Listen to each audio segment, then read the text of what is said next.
Hello बच्चों, बहुत बहुत नमस्कार। स्वागत है सभी लोगों का आज के लेक्चर में। क्या मेरी आवाज आ रही है? क्या मैं दिखाई दे रहा हूं? भारी मात्रा में लोग जुड़ चुके हैं आज हमारे साथ। 17.5 करोड़ लोग जुड़े हुए हैं। प्रियंका, सिमरन, अनिकेत, राहुल, अतुल, गीतांजलि, रविकांत, सुनिधि, खुशी, भविषा, अदिति, निकिता, मोंटी, दिया, अनामिका, शुभम, वितुल, प्रिंस, तान्या, रविकांत, नमस्कार भैया। सभी लोगों को बहुत बहुत नमस्कार। तो क्या आप लोग रिवाइज करके आए हैं? जल्दी फटाफट से बता दीजिए। रिवीजन आप लोगों ने कर लिया क्या? बेटा रिवीजन बहुत इंपॉर्टेंट है। अगर आप रिवाइज करके नहीं आए हैं तो बहुत बड़ी मिस्टेक है आपकी। ये रिवीजन बहुत जरूरी है और आपने आई होप रिवीजन कर लिया होगा। अगर नहीं किया है तो सुधर जाओ अभी से ही, है ना। आगे लंबा सफर तय करना है आपको। आदतों में सुधार करें और आगे बढ़ें। तो लेक्चर नंबर 8 में आप सभी लोगों का स्वागत है। आरएनएस इक्वेशन आप सभी लोगों ने पढ़ ली थी। आरएनएस इक्वेशन के लॉग वाले फॉर्मूले और ग्राफ देख लिए थे और मैंने आपको 2 बड़े अच्छे सवाल दिए थे। बहुत बेहतरीन सवाल होमवर्क दिए थे मैंने आपको। वो दोनों क्वेश्चन बहुत अच्छे हैं, ठीक है। अब ये बताओ, क्वेश्चन बना लिए क्या? क्वेश्चन कर लिए क्या? आंसर आया क्वेश्चन का? आंसर आया क्वेश्चन का? जल्दी बताओ, बताओ जल्दी फटाफट से। आंसर आया क्या आपका? चलो स्टार्ट कर रहे हैं अपन, है ना। आप कमेंट कर दो, मैं देख लूंगा। तो होमवर्क डिस्कशन में हम चलते हैं। ये आपके सामने एक होमवर्क था। क्या इसका आंसर आपका आया? अगर आया तो मुझे कमेंट में बता दें क्या आपका आंसर आया इसका। 2 रिएक्शन है R1 एंड R2, 2 अलग अलग रिएक्शन है। Have initial identical pre exponential factor. Identical pre exponential factor का मतलब क्या है? ए सेम है। ए क्या है? सेम है। Activation energy of R1 exceed that of R2 by 10 kilo joule. तो R1 की जो एक्टिवेशन एनर्जी है वो 10 किलो जूल से बढ़ गई। R2 में 10 किलो जूल ऐड कर दो तो R1 आ जाएगा, है ना।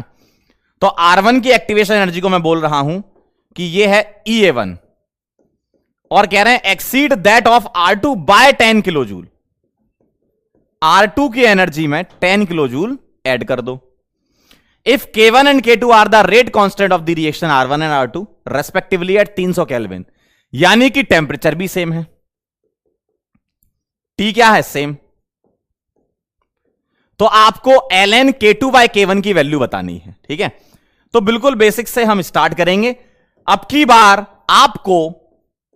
आपको A सेम दिया है और टेंपरेचर सेम दिया है, लेकिन एक्टिवेशन एनर्जी अलग अलग है। तो मैं यहां पर माइनस EA1 अपॉन RT कर सकता हूं। क्या मैं ऐसा लिख सकता हूं? सही बात है। और K2 क्या लिख सकता हूं? A e to the power minus EA2 upon RT। देखो A सेम है, T सेम है, तो EA वेरी कर रहा है, तो आप ऐसे चल लो। मैंने आपको लास्ट टर्न पे टेंपरेचर वेरी वाला बताया था क्योंकि वो आपके लिए इंपॉर्टेंट है। लेकिन अगर कभी सवाल में एक्टिवेशन एनर्जी अलग कर दें तो आप अलग पुट कर दो, क्या दिक्कत है उसमें, है ना। तो अब हम यहां पर K2 बाय K1 का ln निकालना है। तो इक्वेशन नंबर 1 और 2 जो है उसको डिवाइड कर दो। तो 2 डिवाइडेड बाय 1 में करने जा रहा हूं। तो मैं लिखूंगा यहां पर K2 बाय K1, A से A उड़ गया, e to the power minus EA2 upon RT upon e to the power minus EA1 upon RT। क्या यह बात सही है? क्या यह बात सही है? क्या यह बात सही है? जी हां। तो K2 बाय K1 आपका आ जाएगा e टू दी पावर, ये ऊपर जाएगा तो प्लस में आ जाएगा, तो EA1 minus EA2 upon RT लिख सकता हूं मैं। RT को कॉमन ले लिया मैंने, RT को एलसीएम ले लिया मैंने। माइनस EA बाय RT ऊपर जाएगा तो प्लस में बन जाएगा और माइनस EA2 बाय RT आ जाएगा। RT का मैंने एलसीएम ले लिया है। सही बात है। अब मैं यहां पर ln ले लेता हूं, तो यह आएगा ln K2 by K1 is equal to EA1 minus EA2 upon RT और ln E1 होता है। A की पावर B वाला फॉर्मूला लगा दिया, B लॉग A, है ना। और यहां से ln k2 बाई k1 की वैल्यू मुझे निकालनी है। EA1 माइनस EA2 कितना आ जाएगा बताओ? EA1 माइनस EA2 यहां से निकाल लूं मैं। ये कितना है आपके पास? 10 है, लेकिन ये किस में? किलो जूल में है। 10 किलो जूल में है ना, तो मैं एक काम करता हूं, 10 इंटू 10 की पावर 3 कर दूं। 10 इंटू 10 की पावर 3 जूल में आ जाएगा। ठीक है भाई, तो ये आ जाएगा 10 इंटू 10 की पावर 3। और R कितना है? R है 25 बाय 3, 8.314। तो इसको मैं 25 बाय 3 लिख दूं, और इंटू तापमान कितना है? 300। क्या यह बात सही है? टेम्परेचर कितना है? 300। क्या यह बात सही है? सही है। मैंने यहां किलोजूल को 10 किलोजूल था ना, इसको जूल में कन्वर्ट कर लिया। 3 से उड़ गया ये 100 बार, और ये बचेगा 10, मतलब 1 2 3 4 अपॉन 2500। 0 से 0 उड़ाओ, 0 से 0 उड़ाओ, और 25 का 4 गुना है 100। यानी कि आपका आंसर ढोलकपुर आ रहा है क्या? बिल्कुल ईमानदारी से बताना, ढोलकपुर आ रहा है क्या? मैंने तो 2 इक्वेशन लिखी, उसको डिवाइड कर दिया। अगर एक्टिवेशन एनर्जी आपकी अलग अलग है तो सही है, सही है एकदम। क्या 4 आंसर आया? क्या 4 आंसर आया? और कोई बहुत बड़ी बात नहीं है, मैंने बस एक्टिवेशन एनर्जी अलग कर दी। ए और टी सेम है, तो मैंने डिवाइड कर दिया, और डिवाइड करके बस मैंने पावर को अलग से इकट्ठा कर लिया, और बाद में लॉग ले लिया, एलएन ले लिया मैंने। वेरी गुड, बहुत बढ़िया, काफी लोगों का आंसर आ गया। जिन लोगों का आंसर नहीं आया, या तो उन्होंने क्वेश्चन अटेम्प्ट नहीं किया, और अटेम्प्ट किया भी है तो कहीं से मिस्टेक हो गई है। और जिनका आंसर नहीं आया, उसमें अटेम्प्ट ना करने वाले बच्चे बहुत ज्यादा हैं। ईमानदारी से बताओ, सही बात है ना? ये आपने क्वेश्चन देखा ही नहीं, या आपने एक बार क्वेश्चन पढ़ा, आपको लगा कि यार ये क्या दिया है, आपने छोड़ दिया। ऐसे काम नहीं चलेगा। क्वेश्चन को अटेम्प्ट करना होगा। जब तक आप क्वेश्चन अटेम्प्ट नहीं करेंगे, आप उससे सीख भी नहीं पाएंगे। जिनका आ गया, वेरी गुड, बहुत बढ़िया। नोट कर लें, नोट कर लें, नोट कर लें। लिख लें तो हम अगले सवाल पे चलते हैं। बढ़िया सवाल था, ऐसा नहीं कि आसान सवाल है। थोड़ा सा सोचना पड़ेगा। R1 exceed that of R2 by 10 kilo joule, ये लिखना पड़ेगा। फिर आपको इक्वेशन को एडजस्ट करना पड़ेगा। इस बार एक्टिवेशन एनर्जी वेरी कर रही है, टेम्परेचर वेरी नहीं कर रहा, ए वेरी नहीं कर रहा। सही है। चलें अगले सवाल पे, नेक्स्ट क्वेश्चन पे चलें। हाँ, अगले सवाल पे चलो सर। डन है। चलिए, अगला सवाल भी बहुत बेहतरीन था। क्या कह रहे हैं इसमें? एक कोई कॉम्प्लेक्स रिएक्शन दी है, ए से प्रोडक्ट बना रखा है, E1 E2 E3 गिवन है, ओवरऑल रेट कांस्टेंट के दे रखा है, और अलग अलग रिएक्शन का, जैसे मान लो ए से उन्होंने प्रोडक्ट बना रखा है, तो पहले ए से उन्होंने बी बनाया होगा। 3 रिएक्शन है ना, इसका K1 है, बी से सी बनाया होगा, इसका K2 है, और सी से प्रोडक्ट बना होगा इसका K3, और ओवरऑल K है ना, ये उन्होंने बोला है। तो मैं बस यहां पर फॉर्मूला पुट कर दूंगा, काम हो जाएगा। और फिर तो मुझे थोड़ी मैथ्स लगानी है, बस सॉल्व करना है। K is equal to K1 की जगह रख रहा हूं A e to the power minus EA1 upon RT। अगर कुछ नहीं दिया है तो ए और टी कांस्टेंट है, और वो एक्टिवेशन एनर्जी दे रहे हैं, यानी कि उसी को वेरी करा रहे हैं। ठीक है, तो माइनस EA1 अपॉन RT मैंने K1 रख दिया, इंटू K2 कह रहे हैं, तो into A into e to the power minus EA2 upon RT, और नीचे कह रहे हैं डिवाइड में K3, तो e to the power minus EA3 upon RT। क्या मैं ये बोल सकता हूं? और इसकी पावर कितनी लगा रखी है? 2/3। इसकी पावर कितनी लगा रखी है? 2/3। बस कुछ नहीं, आपको फॉर्मूले में पुट करना है जी, आपको बस फॉर्मूले में पुट करना है ये। अब आप देखो क्या बन गया आपका, ए से ए उड़ गया, एक ए बचा, और ई की पावर इकट्ठी कर लो। कैसे? ये ऊपर जाएगा तो माइनस का हो जाएगा प्लस EA3, माइनस ये क्या है? EA1, माइनस क्या है? EA2, और RT आपने एलसीएम ले लिया, तो RT एक साथ आप नीचे लिख सकते हो। ये आएगा आपका, देखो ये आएगा आपका, देखो, और इसकी पावर कितनी है 2/3। देखो ऐसा है, इसकी पावर कितनी है 2/3। अब EA3 minus EA1 minus EA2 निकाल लेते हैं। EA3 माइनस EA1 और माइनस EA2 निकाल लेते हैं। EA3 कितना दिया 50, माइनस EA1 कितना दिया है 180, और माइनस EA2 कितना दिया 80। सही है, सही है। तो 180 और 80 कितना हो जाएगा, ये ऐड कर लो जरा, माइनस है दोनों, है ना। 260 और उसमें से 50 माइनस कर दिया तो माइनस 210 आएगा। ये चेक कर लेना जरा एक बार, और ये किलोजूल पर मोल में ही रहने दो, क्योंकि फाइनल एक्टिवेशन एनर्जी आपको किलोजूल पर मोल में ही निकालनी है।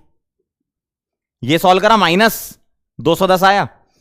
अब मैं यहां रखूंगा माइनस 210, तो ये आ जाएगा AE⁻, minus 210 divided by RT, और इसकी पावर कितनी 2/3, ऐसा आएगा।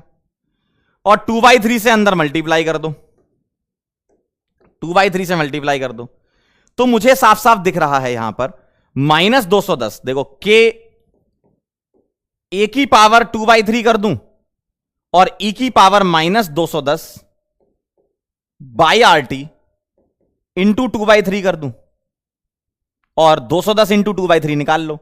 3 से कटा ये 7 बार, और 70 into 2 140, e⁻ minus 140 by RT। क्या ये बात सही है? अब मैं k is equal to AE⁻ minus EA by RT से कंपेयर करा लूंगा, तो यहां ये साफ साफ मुझे कितना दिख रहा है 140। देखो ढोलकपुर आंसर आ जाएगा भाई, माइनस EA अपॉन RT होता है ना, तो फाइनल मेरे पास EA कितना आ जाएगा 140। भाई माइनस EA बाय RT होता है ना, इस A से मतलब नहीं है, A की पावर 2/3 मतलब ये भी तो अपने आप में कोई कांस्टेंट है, ये भी तो अपने आप में कोई कांस्टेंट है, ठीक है। तो हमें E की पावर से मतलब है, और E की पावर में क्या होता है हमेशा माइनस EA बाई RT, यानी कि माइनस 140 बाई RT को माइनस EA बाई RT से कंपेयर कराओगे मालिक तो 140 ही तो आएगा। तो ये दोनों सवाल को मैं बहुत अच्छी कैटेगरी, यानी कि मैं इसको हार्ड कैटेगरी में रखूंगा, ये भी हार्ड की कैटेगरी बोल सकता हूं मैं, और ये सवाल भी हार्ड था। अगर ये दोनों सवाल आपने बना लिए तो आपको बाकी सारे सवाल बहुत आसान मिलते हैं। ये अच्छे सवाल थे, बढ़िया सवाल थे ये, है ना। अगर आपने सच में ये दोनों सवाल बना लिए, इसका मतलब आप एकदम सही जगह पे चल रहे हो, मामला आपका एकदम सही जम रहा है, ठीक है। और जहां लोगों से थोड़ी बहुत मिस्टेक हो गई है कि सर थोड़ी इसलिए मिस्टेक हो गई है, सर ये पावर वाली चीज हमने 2/3 मल्टीप्लाई नहीं किया और हम तो 2/3 देख के ही डर गए, तो यार डर गए तो घर गए, सीखा कब आपने कुछ?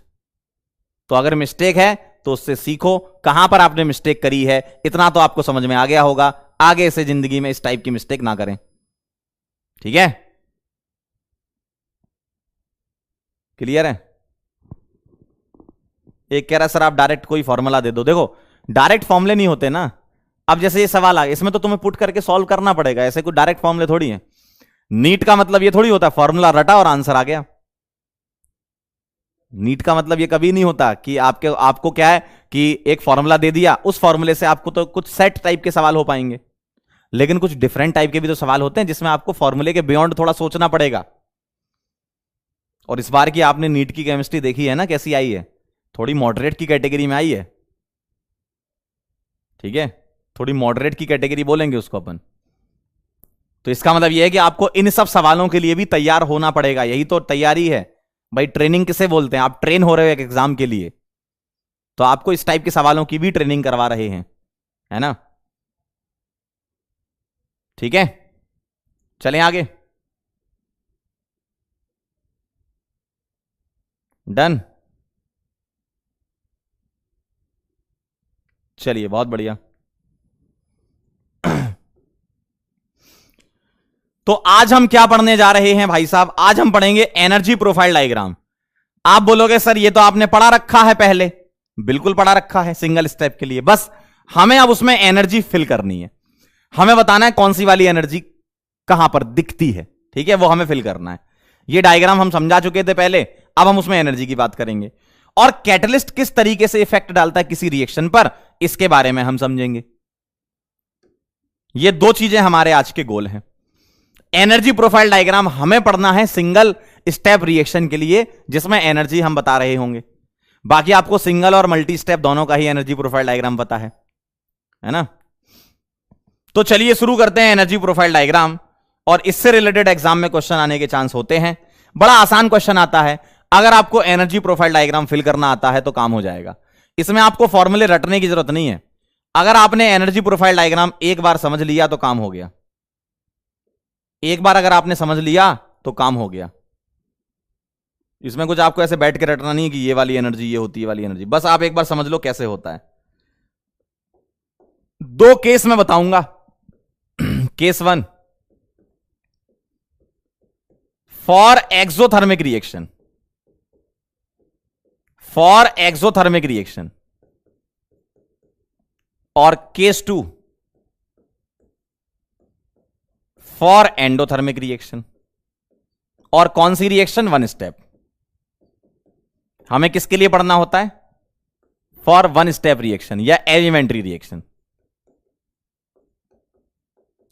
तो एलिमेंट्री, सिंगल स्टेप या वन स्टेप के लिए आपको पढ़ना होता है। आइए जरा मुझे बताओ, एनर्जी प्रोफाइल डायग्राम में हम एनर्जी को किस तरीके से मानते हैं? हम ये मानते हैं कि रिएक्टेंट की अपनी कुछ एनर्जी होगी और वो एक पहाड़ के पीक तक पहुंचेगा और उसके बाद रिएक्शन पूरी होगी और प्रोडक्ट की अपनी एनर्जी होगी। मुझे यह पता है कि रिएक्टेंट की अपनी कुछ एनर्जी को क्या बोलते हैं। मुझे यह पता है कि प्रोडक्ट की अपनी एनर्जी को क्या बोलते हैं। मान लो मैं एक रिएक्शन ले लूं कि जिसमें R से P बन रहा है, तो रिएक्टेंट की अपनी एनर्जी को क्या बोलूंगा मैं? E of reactant. और प्रोडक्ट की अपनी एनर्जी को क्या बोलूंगा? EP। सर आपने नीचे क्यों बनाया? क्योंकि मुझे यह पता है कि डेल्टा H क्या होता है। डेल्टा H को बोलते हैं हीट या एंथैल्पी ऑफ रिएक्शन। क्या बोलते हैं? हीट या एंथैल्पी ऑफ रिएक्शन।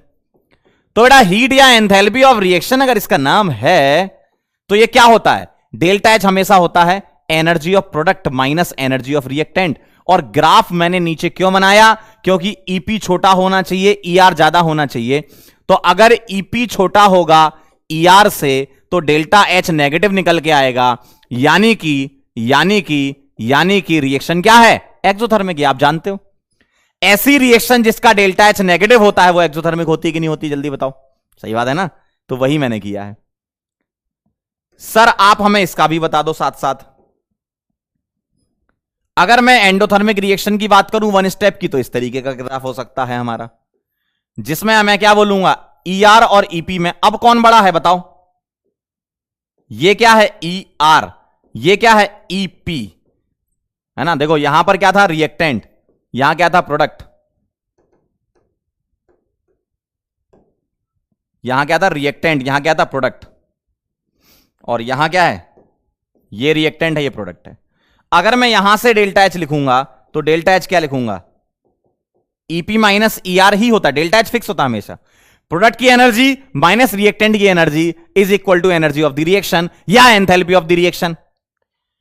यानी कि अब मुझे ग्राफ से देखकर बताओ, क्या EP is greater than ER है क्या? जी सर है। अगर ऐसा है तो डेल्टा H ग्रेटर देन 0 आएगा। क्यों? ये बड़ा है, ये छोटा है। यानी कि डेल्टा H क्या आ गया तुम्हारा? पॉजिटिव। और एंडोथर्मिक में डेल्टा H क्या होना चाहिए? पॉजिटिव। तो ये बात आप समझ गए कि मैं ग्राफ को नीचे ले आया हूं एक्सो के लिए और ऊपर छोड़ दिया एंडो के लिए। क्यों? क्योंकि मुझे एक जगह डेल्टा H को नेगेटिव बनाना है और एक जगह डेल्टा H को पॉजिटिव बनाना है। यह बात क्लियर है एकदम? जी सर। अब आगे चलते हैं। अब मुझे आप बताना, ये पीक लेवल है जिसको हम बोलते हैं क्या? Transition state. मतलब यहां पर आपका ब्रेकअप और पैचअप जो है वो एकदम एक्सट्रीम कंडीशन में पहुंच चुका होता है। बॉन्ड धीमे धीमे टूटते हैं, पुराने बॉन्ड टूटते हैं, नए बॉन्ड बनते हैं। और अगर पुराने बॉन्ड टूटकर नए बॉन्ड बनना है तो बीच में एक ऐसी सिचुएशन आती है जो बहुत हाई एनर्जी की होती है कि नया बॉन्ड बस बनने ही वाला है और पुराना बहुत वीक हो चुका है। वो जो ट्रांजिशन होता है उसकी एनर्जी सबसे ज्यादा होती है। क्यों? उस ट्रांजिशन में सबसे ज्यादा दर्द होता है।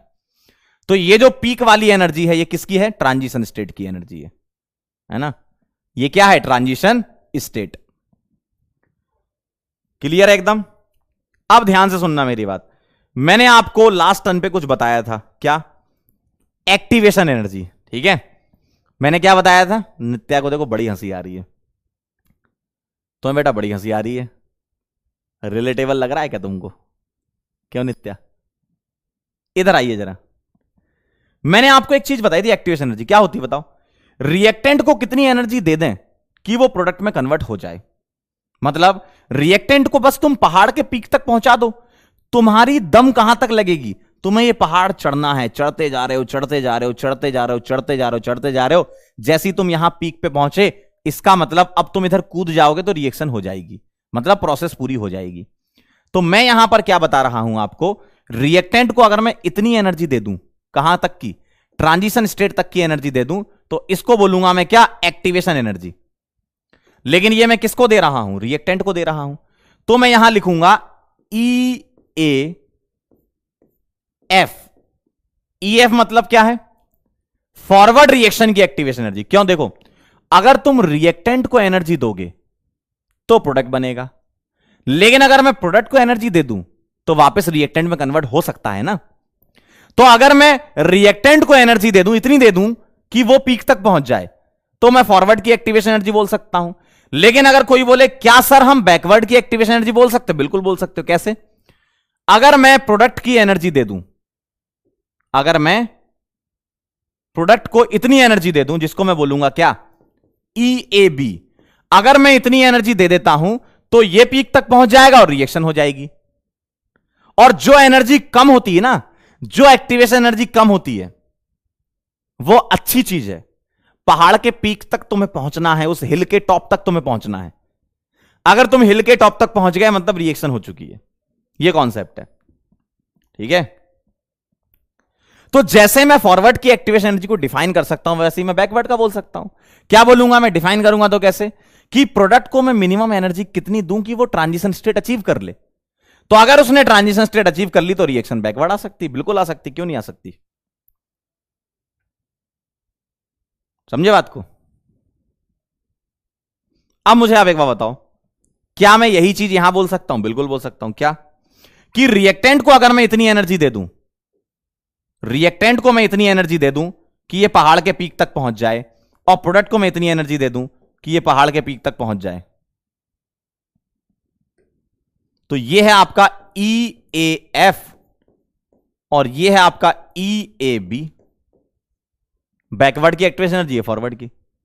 तो अगर मैं रिएक्टेंट को एनर्जी देता हूं तो प्रोडक्ट में कन्वर्ट हो जाएगा, और प्रोडक्ट को देता हूं तो रिएक्टेंट में कन्वर्ट हो जाएगा। ये दोनों चीजें हो सकती हैं, यानी कि दोनों एक्टिवेशन एनर्जी पॉसिबल हैं। पहले आप क्या पढ़ते थे? पहले पढ़ते थे आप क्या? कि फॉरवर्ड की एक्टिवेशन एनर्जी। आपने पूरी आरएनएस इक्वेशन जो पढ़ी है ना, वो सिर्फ और सिर्फ फॉरवर्ड के लिए पढ़ी है, क्योंकि वही आपके सिलेबस में है। तो आपने जो एक्टिवेशन एनर्जी पढ़ी है वो फॉरवर्ड के लिए पढ़ी है। तो सर बैकवर्ड क्यों बता रहे हो? बैकवर्ड में इसलिए बता रहा हूं क्योंकि बैकवर्ड से रिलेटेड सवाल हो सकते हैं। आरएनएस में नहीं होंगे लेकिन यहां हो सकते हैं। कैसे? आपसे पूछ लेंगे कि फॉरवर्ड एक्टिवेशन एनर्जी दे रखी है, बैकवर्ड दे रखी, डेल्टा एच बताओ। तो हमें कुछ फॉर्मूले डिफाइन करने पड़ेंगे, है ना। वो हम करेंगे अभी थोड़ी देर से, है ना। समझे बात? बात समझ में आई है कि हमारी एक्टिवेशन एनर्जी फॉरवर्ड भी हो सकती है, बैकवर्ड भी हो सकती है। अच्छा सर, जो एनर्जी कम होगी, जो एनर्जी कम होगी, इसका मतलब रिएक्शन वो पाथ चूज करना पसंद करेगी, सही है ना। जैसे यहां पर ये कम है तो रिएक्शन ये पाथ पसंद करेगी। कौन सा? ऐसा वाला पाथ। यानी कि एनर्जी निकलेगी। क्यों? ये तो इसकी अपनी पसंद है। जब अपनी पसंद होती है तो एनर्जी रिलीज होती है। क्यों? क्योंकि उसको एडिशनल एफर्ट नहीं लगाना होता। तो ये इसकी अपनी पसंद है क्या? कि मुझे ऐसे जाना है। क्यों जाना है? क्योंकि एनर्जी कम है। इसका मतलब एनर्जी निकलेगी।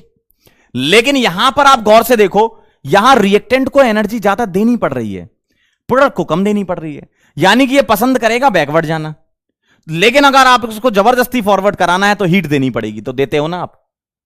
अगर आपको इसको जबरदस्ती फॉरवर्ड कराना है तो हीट देनी पड़ेगी। तो देते हो आप? देखो डेल्टा एच ग्रेटर देन 0। तो जो एनर्जी कम होती है वो काम होना चाहिए। तो यहां तो वो काम हो जाता है, इसलिए एनर्जी निकल जाती है। यहां आपकी उल्टा काम होने की प्रोबेबिलिटी है। यहां जो प्रोबेबिलिटी है कि रिएक्शन उल्टी चले। क्यों? क्योंकि ये छोटा है तो रिएक्शन चाहेगी ना कि हम उल्टा चलें, लेकिन आपको जबरदस्ती कराना है। नहीं नहीं, करो करो करो करो, तो आपको हीट देनी पड़ेगी। इसलिए ये एंडोथर्मिक है, ये एक्सोथर्मिक है। एक्सोथर्मिक रिएक्शन अपने आप होती है, एंडोथर्मिक तुम्हें करना पड़ता है।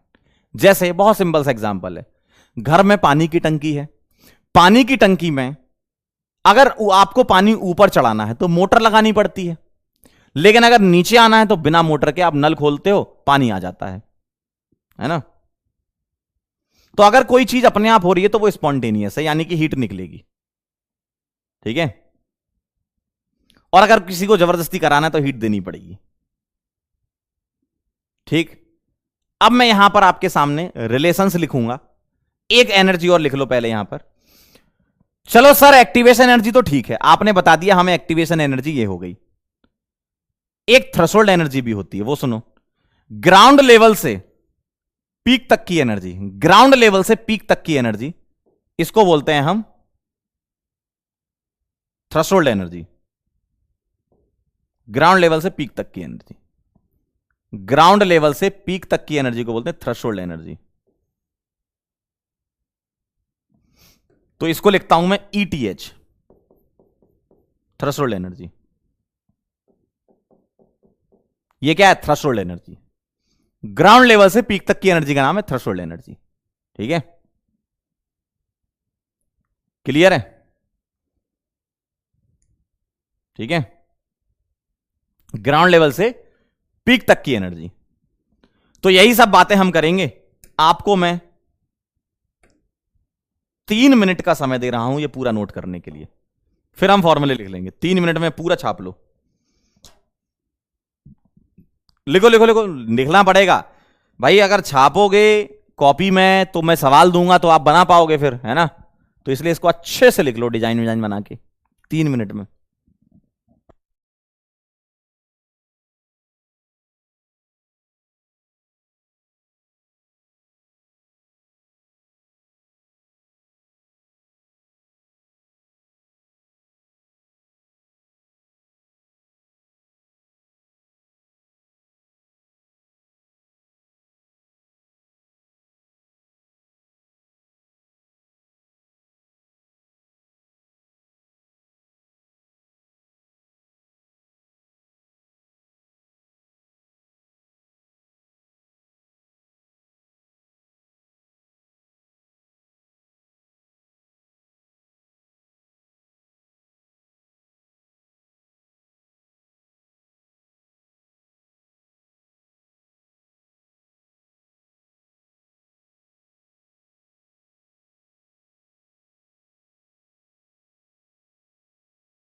डन है क्या? पक्का लिखा? देखो आपको भरपूर समय दे दिया, क्योंकि क्या है ना, ये ही इंपॉर्टेंट पार्ट है अपना। अगर आपने ये अच्छे से कवर कर लिया तो हो गया काम। चलो 3 मिनट में 5 सेकंड बाकी। डन। अब मैं इसके पूरे फॉर्मूले लिख रहा हूं, मतलब बहुत ज्यादा नहीं है, बस मैं रिलेट करके लिख रहा हूं। आप इससे कुछ भी फॉर्मूले बना सकते हो। कैसे? सबसे पहले तो मैंने डेल्टा एच लिख दिया था आपके सामने, डेल्टा एच तो समझ गए। अब मैं लिख रहा हूं EAB EAF और इन सबके फॉर्मूले। देखो क्या लिख सकता हूं मैं डेल्टा एच को ईपी माइनस ईआर तो लिख ही रहा हूं क्योंकि ये तो बाय डिफॉल्ट डेफिनेशन होती है। डेल्टा एच की ये डेफिनेशन है, EP minus ER, product energy minus reactant की एनर्जी। लेकिन अगर मैं डेल्टा एच को इसके फॉर्म में लिखूं, किसके, ईएएफ और ईएबी के, तो मुझे बताओ मैं क्या लिखूंगा डेल्टा एच, बताओ जरा क्या लिखूंगा डेल्टा एच, यही लिख रहा हूं मैं। डेल्टा एच क्या लिखूंगा मैं, बताओ। मैं लिखूंगा डेल्टा एच ईएएफ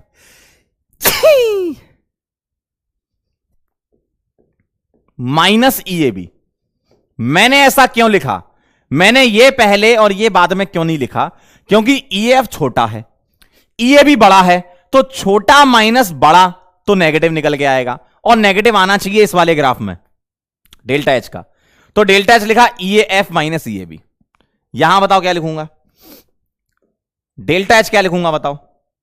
यहां मैं लिखूंगा ईएएफ माइनस ईएबी, यहां भी सेम लिखूंगा, ईएएफ माइनस ईएबी ही लिखूंगा मालिक, यहां चेंज मत कर देना। क्यों, देखो ये बड़ा है ये छोटा है, बड़ा माइनस छोटा प्लस निकल के आएगा, आना भी चाहिए। तो डेल्टा एच होता है ईएएफ माइनस ईएबी।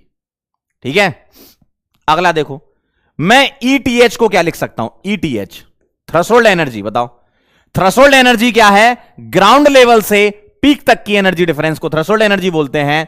मैं ईटीएच क्या लिख सकता हूं, मैं बोल सकता हूं ईटीएच को ईआर प्लस ईएफ। देखो मैं ईटीएच को बोल सकता हूं इतनी एनर्जी को, ईआर ये हो गई, ईएफ ये हो गई, तो ईआर प्लस ईएफ बोल सकता हूं मैं ईपी प्लस ईएबी भी बोल सकता हूं, बात बराबर है।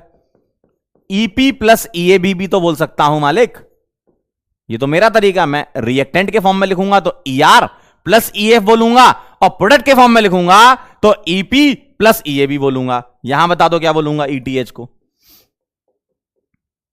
बोलो ER plus EF, ER plus EF और ईपी प्लस ईएबी, बात बराबर है भाई। ईपी ये हो गया इतना और ईएबी ये हो गया, मेरी इच्छा है ऐसे बोलूंगा मैं। इसका मतलब फॉर्मूले चाहे आप ये वाले लगाओ चाहे आप ये वाले लगाओ, फॉर्मूले इसके सेम बनेंगे, चाहे एंडोथर्मिक रिएक्शन हो चाहे एक्सोथर्मिक। देखो फॉर्मूले सेम है, फॉर्मूले में कोई अंतर नहीं है। देखो फॉर्मूले सेम है, फॉर्मूले में कोई अंतर नहीं है। देखो ना, अरे इधर देखो, इधर उधर कहां देख रहे हो, इधर देखो मेरी तरफ देखो बेटे, इधर तो देखो। फॉर्मूले सेम है, फॉर्मूले में कोई अंतर नहीं। आ रहा है ना आपके सामने, देखो देखो देखो देखो, आ रहा है आपके सामने, देखिए। तो ये फॉर्मूले आप नोट कर लो। अब हम करेंगे इसके सवाल, बड़े आसान सवाल होते हैं, बड़े आसान सवाल। अगर ये आप दोनों ग्राफ समझ गए, सवाल आप यूं बना ले जाओगे। इसके सवाल बड़े आसान होते हैं, इसके सवाल बड़े आसान होते हैं, है ना। थ्रेशोल्ड एनर्जी होता है energy difference between transition state and ground level. Ground level हम इसको बोलते हैं क्योंकि ये जीरो है ना, ग्राउंड लेवल। ठीक है, तो थ्रेशोल्ड एनर्जी है ट्रांजिशन स्टेट की एनर्जी माइनस ग्राउंड लेवल की एनर्जी, ये एनर्जी बैरियर। ठीक है, करें सवाल, स्टार्ट करें फिर, स्टार्ट करें फिर, जल्दी बोल दो फटाफट से। आप लोगों की आज्ञा हो मालिक तो जल्दी बता दो मेरे को, फिर मैं आगे बढ़ जाऊंगा। अरे जल्दी बोलो, क्या मैं आगे बढ़ सकता हूं, जल्दी बताओ। कर दूं फिर सवाल आपके सामने प्रस्तुत। बड़ा आसान सवाल है, देखो बोलो क्या लग रहा है। फॉर अ रिएक्शन ए से B, enthalpy of reaction is -4.2 kilojoule per mole and enthalpy of activation is this. The correct potential energy barrier या profile for the reaction is shown in option. बताओ इनमें से क्या लग रहा है, गौर से देखो जरा, नजर मारो इस पे, क्या लग रहा है आपको। बिना पेन चलाए आंसर करना है। -4.2 से मतलब नहीं है, 9.6 से मतलब नहीं है, आपको बस इसके साइन से मतलब है, वैल्यू से मतलब साइन से। देखो enthalpy of a reaction is, minus लगा है ना, माइनस, इससे मतलब है।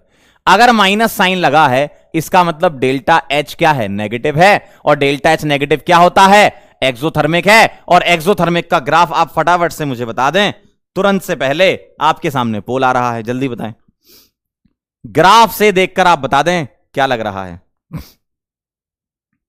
आपको डेल्टा एच के साइन से पता चल जाएगा, वैल्यू से मतलब नहीं है, साइन से तुमको आंसर पता चल जाएगा। मेरे को जल्दी से बता दो रे, जल्दी से बता दो रे, क्या लग रहा है? डन है? चलिए भाई शुरू करते हैं, फिर चेक करते हैं क्या आंसर आपका आया।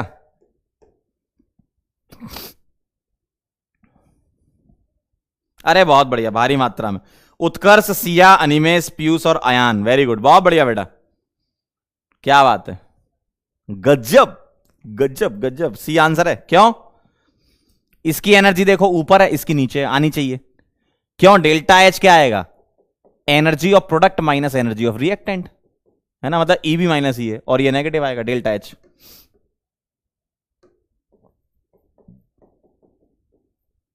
ये ग्राफ नीचे आना चाहिए। क्लियर है? Very good. अगला सवाल आपके सामने 2013 का। A reaction having equal energies of activation for forward and reverse reaction, बताओ। इक्वल एनर्जी ऑफ एक्टिवेशन देख रहे हो आप? देख रहा है विनोद, देखो, equal energy of activation for forward and backward, यानी कि ईएफ और ईएबी बराबर है, और अगर ये बराबर हैं तो डेल्टा एच के बारे में 30 सेकंड के अंदर आपका आंसर आ ही जाना चाहिए। With in 30 second, with in 30 second आपका आंसर आ ही जाना चाहिए। बोलो, जल्दी से बोलो, इसमें कोई गड़बड़ नहीं होनी चाहिए। ईएएफ और ईएबी बराबर कह रहे हैं, और अगर बराबर कह रहे हैं इसका मतलब आपका आंसर तुरंत चमकना चाहिए। चमक गया होगा, अगर नहीं चमक रहा है तो दिमाग को थोड़ा चमकाओ, चमकाओ भाई, दिमाग को चमकना चाहिए भाई। हाँ बोलो, आया आंसर? मेरा तो आ गया, आपका चेक कर लो।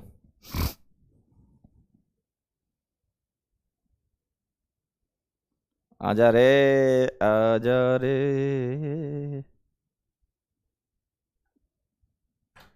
जल्दी आओ। कहां अटक गए? तुरंत से पहले आओ। आ गया, देखो, उत्कर्ष, पीयूष, अयान, यश और सिया। आज अयान के आंसर बड़े आ रहे हैं, क्यों बेटे? पुनीत का भाई अयान। डेल्टा एच जीरो होगा। क्यों जीरो होगा? देखो, डेल्टा एच होता है E F minus E B, और ये दोनों बराबर हैं। अगर बराबर हैं तो जीरो ही तो होगा सर, बी आंसर आएगा सर। अरे भाई, ई एफ ई बी बराबर है मालिक, तो डेल्टा एच तो जीरो आएगा ना।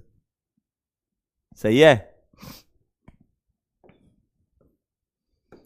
अगला सवाल 2010 का आपके सामने प्रस्तुत है। For an endothermic reaction energy of activation is E and energy of reaction of delta H minimum value of E will be, बताओ। फॉर एन एंडोथर्मिक रिएक्शन, वाह वाह वाह, energy of activation is E, minimum value of E will be क्या होगी?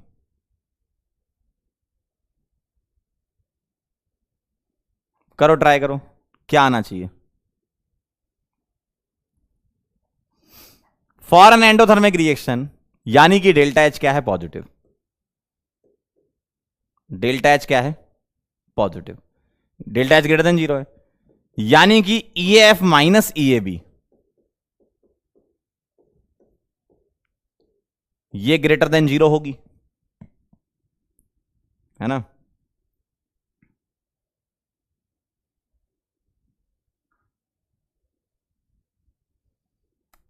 लगाओ जरा दिमाग। Delta H जो है वो E F minus E A B है, तो कह रहा है minimum value of activation energy क्या होनी चाहिए? बोलो, बड़ा आसान सा सवाल है, 30 सेकंड में इसका भी आ जाएगा आंसर। देखो यहां क्या कह रहे हैं, for endothermic reaction energy of activation is this. अब यहां कुछ नहीं लिखा है ना, कुछ नहीं लिखा है तो फॉरवर्ड मान लिया करते हैं। कुछ नहीं लिखा है तो फॉरवर्ड मान लो। An enthalpy of reaction delta H, both kilojoule per mole, minimum value of activation energy है ना। कुछ नहीं लिखा है तो अपन बाय डिफॉल्ट यही मान के चलेंगे कि रिएक्शन फॉरवर्ड है। ठीक है, समझ गए? अब आप आंसर कर सकते हो। चलो बताओ, फॉरवर्ड रिएक्शन लेकर आप आंसर करो कि मिनिमम वैल्यू कितनी आनी चाहिए, है ना। बताओ, बोलो बोलो बोलो बोलो, फटाफट से आंसर करो, तुरंत से पहले आंसर करो। क्या लग रहा है? सबका आना चाहिए यार, ये तो सिंपल फॉर्मूले बेस्ड सवाल है। चलिए आगे चलते हैं भाई, देखते हैं कितने लोग आंसर आया है।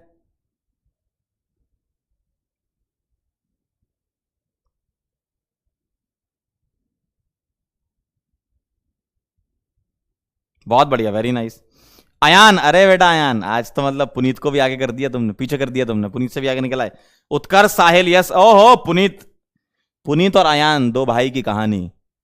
पहले पुनीत आगे चला करता था, अब अयान आगे चल रहा है, फिर पुनीत आगे आएगा, फिर अयान आगे आएगा, ऐसा चलेगा मुझे लग रहा है। ये दो भाई की कहानी है। ठीक है, ध्यान से देखो, इस वाले से मत करो, इससे कर लो, इससे सही क्लियर पिक्चर आ जाएगी। इससे किया होगा आप लोगों ने वैसे भी। EF क्या है? Delta H. इसको मैं यहां ले आऊं, इसको मैं यहां ले आऊं। अब देखो जरा, EF क्या है? डेल्टा एच में कुछ ऐड कर रहे हो, देखो डेल्टा एच में कुछ ऐड कर रहे हो तो मोर देन डेल्टा एच आनी चाहिए, मोर देन डेल्टा एच आनी चाहिए। डेल्टा एच में प्लस EA भी ऐड करोगे ना, तब जाके आपकी एनर्जी ऑफ एक्टिवेशन। कुछ नहीं लिखा तो हम फॉरवर्ड मान के चलते हैं। कह रहे सर उत्कर्ष का क्या? उत्कर्ष भी आया ना, पुनीत, उत्कर्ष और अयान। पुनीत, अयान, उत्कर्ष, पाऊ पाऊ पाऊ। मिलते हैं इनसे अगले पोल में। चलिए आइए जरा, अगला सवाल आपके सामने। The activation energy for a simple chemical reaction A से B is EA in forward direction. The activation energy for reverse reaction, बताओ जरा। Is always double, is negative of EA, is always less than EA, can be less than और more then EA। जल्दी से बता दो मेरे को, 30 second के अंदर आंसर देखते जरा किसका आया। पाऊ पाऊ, ए पाऊ पाऊ, जल्दी बताओ पाऊ पाऊ ब्रदर्स, जल्दी बोलो पाऊ ब्रदर्स, जल्दी बोलो बोलो बोलो, जल्दी से बोलो पाऊ ब्रदर्स, क्या कह रहे हैं?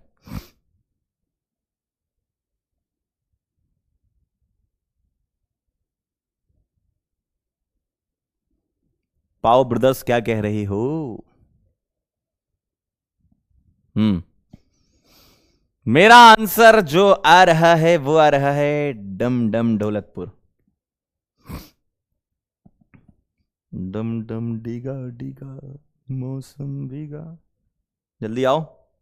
हाँ बहुत बढ़िया, यस, रेहान, रामलाल, स्वप्निल और साईकात, तीनों ब्रदर्स धराशायी हो चुके हैं। क्या करा तुमने यार, पिछला वाला सवाल बता दिया, ये नहीं बता पा रहे हो क्या यार। मुझे वह बताओ, फॉरवर्ड की एनर्जी कम होती है बैकवर्ड से। भाई ग्राफ से देख लो ना, बैकवर्ड से कम फॉरवर्ड की, ये किसके लिए? एक्सोथर्मिक के लिए। और फॉरवर्ड की एनर्जी ज्यादा और बैकवर्ड की कम, ये किसके लिए? एंडोथर्मिक के लिए। अब कुछ बच्चों ने गलत किया है, कैसे? कुछ बच्चों ने नेगेटिव ऑफ EA भी आंसर दिया है। मैं उनकी भावनाओं को समझ चुका हूं। उन्होंने पता क्या किया कि सर फॉरवर्ड का अगर EA है तो बैकवर्ड का माइनस EA हो जाएगा। बेटा एक्टिवेशन एनर्जी में ये करना खतरे से खाली नहीं है, ये पाप है, ये पाप है, महापाप है ये। एक्टिवेशन एनर्जी में ऐसा नहीं करते। अगर तुम्हें डेल्टा एच का बोला होता कि ए से बी का डेल्टा एच नेगेटिव है, तो तुम बी से ए का डेल्टा एच क्या बोलोगे? पॉजिटिव। डेल्टा एच के फॉर्म में होता है ये। अगर फॉरवर्ड रिएक्शन एक्सो है तो रिवर्स एंडो होगी, और रिवर्स एक्सो है तो फॉरवर्ड एंडो होगी। ये डेल्टा एच के सेंस में एकदम सही जवाब है तुम्हारा। लेकिन अगर तुमने एक्टिवेशन एनर्जी में ये हरकतें करी तो आपसे बड़ा पापी कोई नहीं है इस पूरे संसार में। ये हरकत यहां नहीं करना, एक्टिवेशन एनर्जी में नहीं करना, डेल्टा एच में चलेगा। डेल्टा एच नेगेटिव और डेल्टा एच पॉजिटिव, रिएक्शन पलटने पे साइन चेंज हो जाते हैं। एक्टिवेशन एनर्जी ज्यादा या कम हो सकती है, वो डिपेंड करता है किस टाइप की रिएक्शन है। अगर फॉरवर्ड की एक्टिवेशन एनर्जी कम है, बैकवर्ड ज्यादा है, तो वो एक्सोथर्मिक रिएक्शन है। फॉरवर्ड की ज्यादा, बैकवर्ड की कम, तो वो एंडोथर्मिक है ना। तो जिन लोगों ने बी आंसर लगाया वो अपनी भावनाओं को संभाल के रखें, ठीक है।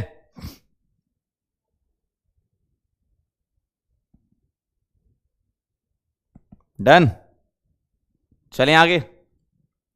आसान है ना सवाल इसके? देखने में डरावने लगते हैं लेकिन होते बड़े आसान है। अगला सवाल, activation energy of a chemical reaction can be determined by.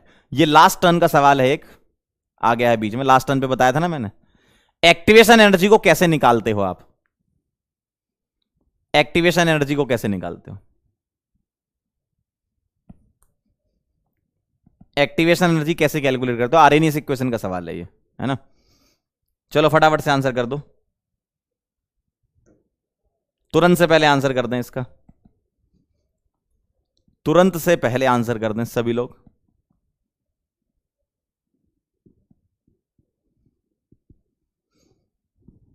जल्दी से मेरे को बोलो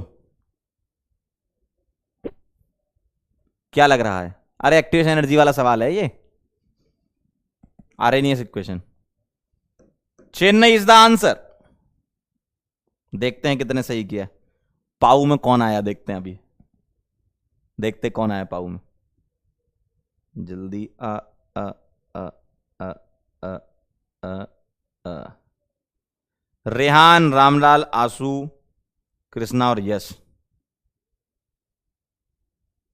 कहां गए पाऊ?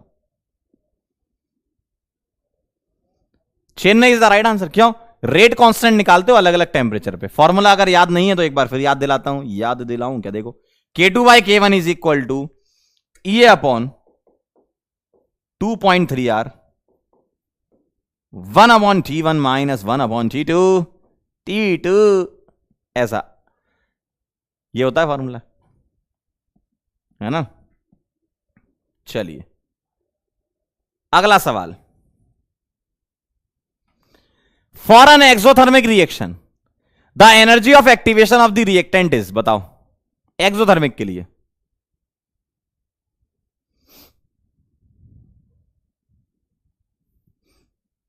For an exothermic reaction the energy of activation of the reactant.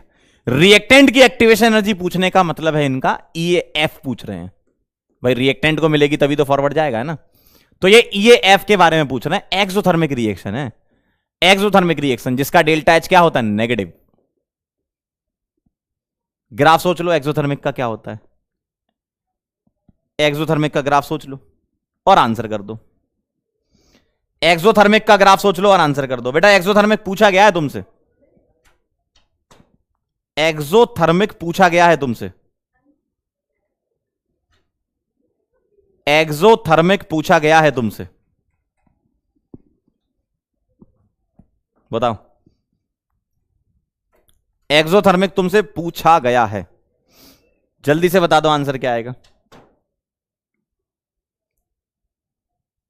तो आंसर है आपका एक्सोथर्मिक का ग्राफ ऐसे जाता है ना, इस तरीके से बना लो। ये एक्सोथर्मिक होता है, ये एंडो होता है, एक्सो वाला नीचे आता है। EF EAB, EAB बड़ा है, EF छोटा है, तो EF छोटा होगा। आगे आंसर बदलापुर। बदलापुर। ओहो, यश, अयान, अंसरिया, नेविन और उत्कर्ष।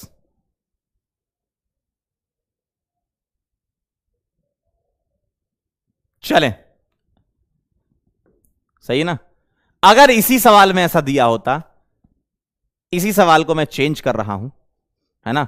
सवाल समझ गया। एक्सोथर्मिक में तो ठीक है, less than energy of activation of the product. अगर मैं इस सवाल को कॉपी कर लूं और मैं यहां पर अब आपके सामने ऐसा लिख रहा हूं, अब आप एक का होगा जो का होगा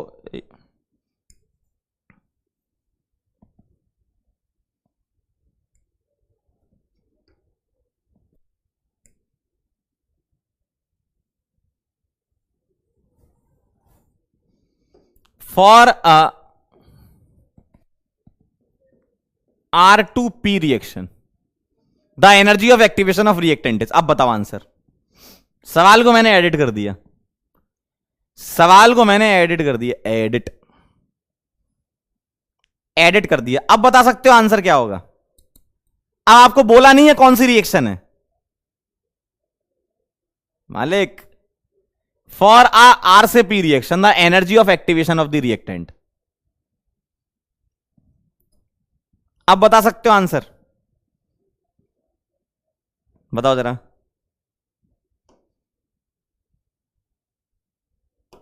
बताओ जरा, अब बता सकते हो आंसर। आर से पी। अब ये नहीं बोला एक्सो है कि एंडो, कुछ नहीं बोला। इसका मतलब कुछ भी हो सकता है, इसका मतलब कुछ भी हो सकता है, इसका मतलब कुछ भी हो सकता है। सही है। भावनाओं को आप समझ चुके हैं और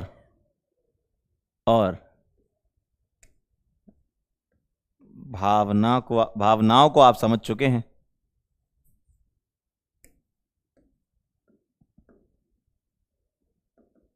क्या भावनाएं? ढोलकपुर आंसर लगा दूं क्या? ढोलकपुर आंसर लगा दूं क्या? बताओ।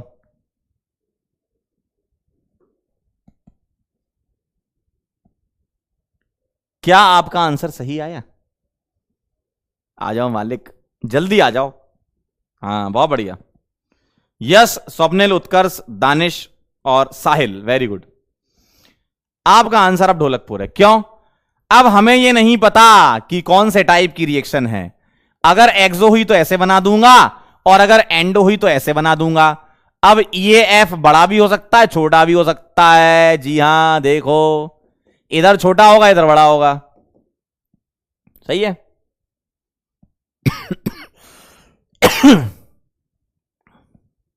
सही है। सवाल में थोड़ा परिवर्तन, सवाल में थोड़ा सा चेंज। सवाल में चेंज ये है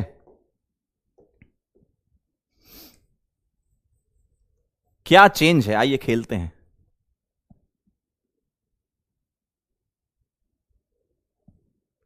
सवाल में अब थोड़ा चेंज ये है कि फॉर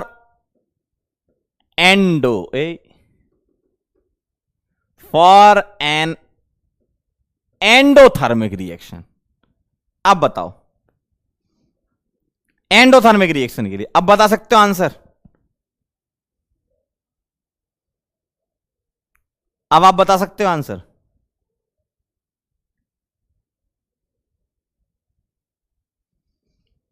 अब बता सकते हो आंसर क्या आएगा? चलो बताओ जरा, 30 सेकंड फिर दे रहा हूं मैं आपको। अब बता सकते हो आंसर क्या आएगा?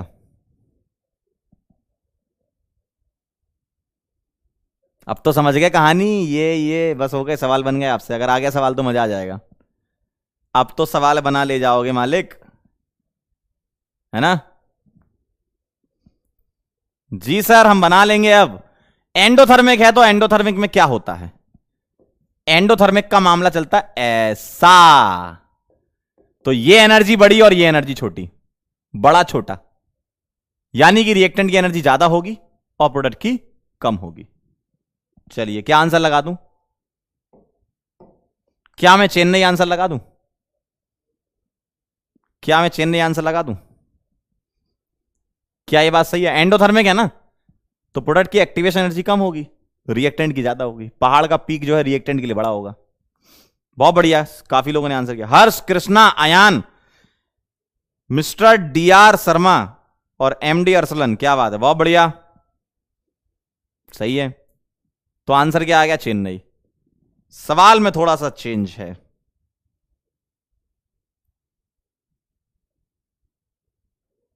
सवाल में चेंज कर देता हूं मैं। क्या चेंज है सवाल में, ध्यान से देखिएगा। For a reaction, for a reaction RCP, delta H is equal to 0, the energy of activation of reactant is equal to energy of activation of product less than, greater than, या sometimes less sometime greater. अब बता सकते हो answer? Are से P जा रहे हो, लेकिन अब रिएक्शन का डेल्टा 0 दे रखा है तुम्हें किसी रिएक्शन का। तो बताओ activation energy of the reactant और प्रोडक्ट में क्या रिलेशन है? अगेन 30 सेकंड का समय। बस अगर इतना कर लिया तो बस एनर्जी प्रोफाइल डायग्राम में इसके अलावा और कोई टाइप का सवाल नहीं होता है। कितना आसान है। बस आपको एनर्जी प्रोफाइल डायग्राम पता होने चाहिए थे, इसके अलावा आपको और किसी टाइप का सवाल नहीं मिलेगा। ठीक है, ऐसे ही सवाल मिलेंगे आपको जो कि देख के ही हो जाएंगे। ठीक है,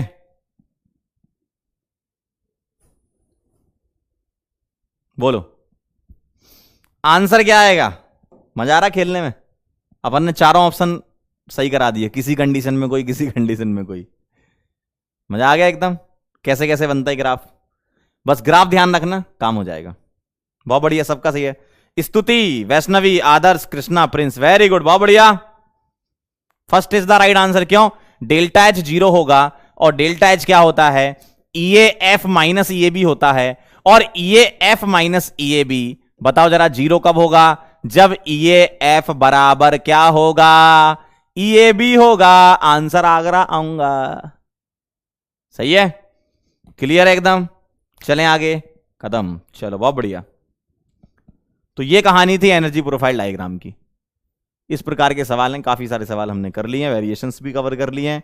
अब हम चलते हैं आज के लास्ट सेक्शन, यानी कि इफेक्ट ऑफ कैटलिस्ट पर। कैटलिस्ट होता क्या है पहले तो हम ये बात करेंगे। ठीक है, इफेक्ट ऑफ कैटलिस्ट में, व्हाट इज कैटलिस्ट? कैटलिस्ट क्या होता है?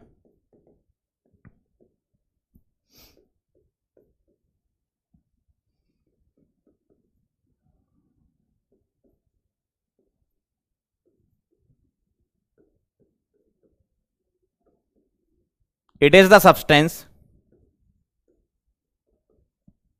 which can take part in a chemical reaction.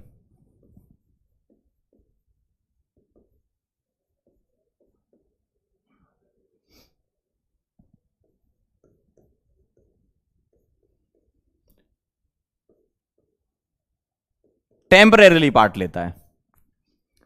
तो कैटलिस्ट ऐसा सब्सटेंस है जो टेम्परेरी पार्ट लेता है, किसमें?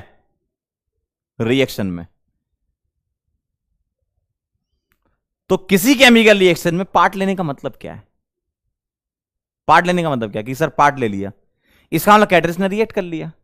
करता है, करता है। कैटलिस्ट क्या करता है? रिएक्टेंट के साथ रिएक्ट करके एक अल्टरनेट पाथ प्रोवाइड कर देता है जो कम एक्टिवेशन एनर्जी और ज्यादा एक्टिवेशन एनर्जी का हो सकता है। अगर एक्टिवेशन एनर्जी कम होती है तो पॉजिटिव कैटलिस्ट बोलते हैं, और एक्टिवेशन एनर्जी ज्यादा होती है तो नेगेटिव कैटलिस्ट बोलते हैं। सिंपल सी बात है। जैसे मैं आपको एग्जांपल से समझाता हूं। मान लो आप घर से स्कूल जा रहे हो, आप घर से स्कूल पैदल जा रहे हो, आपको आपके दोस्त ने लिफ्ट दे दी तो आप जल्दी पहुंच जाओगे। आप घर से स्कूल पैदल जा रहे थे, लेकिन आपके दोस्त बैलगाड़ी लेके आ गया तो वो धीमे धीमे चली, आप ज्यादा पैदल तेज चलते हो, है ना? तो मतलब यही है कि रिएक्शन का जो प्रोडक्ट है उसको डिटरमाइन नहीं करता कैटलिस्ट, है ना? वो कुछ रिएक्शन होती है जहां करता है, वो हम सरफेस केमिस्ट्री में पढ़ेंगे। अभी हम सिर्फ बात ये कर रहे हैं कि कैटलिस्ट किस तरीके से रिएक्शन के साथ, रिएक्टेंट के साथ रिएक्ट करता है। ठीक है, तो कैटलिस्ट क्या करता है? It is the substance which can take part in a chemical reaction temporarily. Temporary का मतलब क्या है कि at the end of the reaction, at the end of the reaction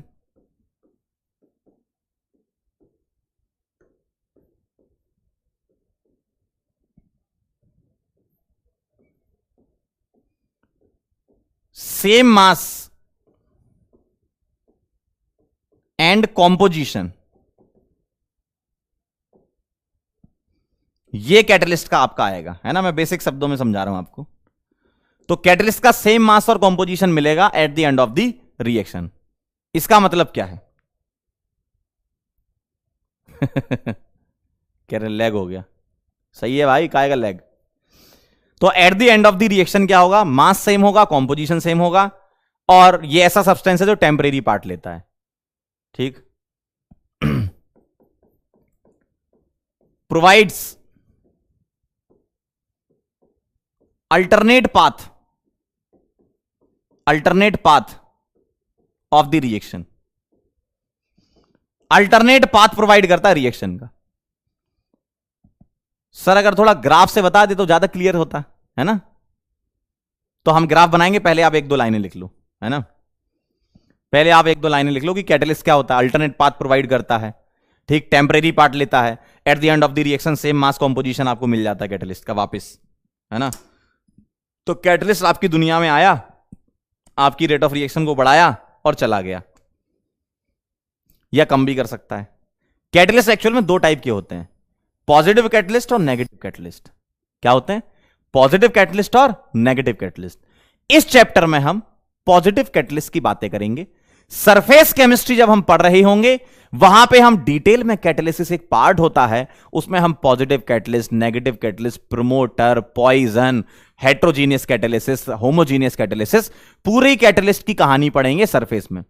यहां सिर्फ आपको बस यह समझना है कि कैटलिस्ट का क्या इफेक्ट होता है, और वो कैटलिस्ट कौन सा होगा इस चैप्टर का? कौन सा होगा? सुनाई दे रहा? कौन सा होगा? Positive catalyst. कौन सा होगा? पॉजिटिव कैटलिस्ट इस चैप्टर में होगा, ठीक है।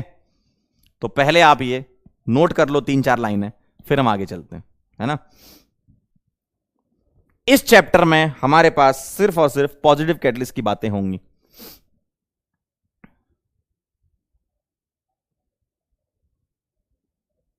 क्या साइड हटिए मालिक। अरे भाई तुम्हारी है सारी साइड यार। तो बेटे कैटलिस्ट क्या होता है?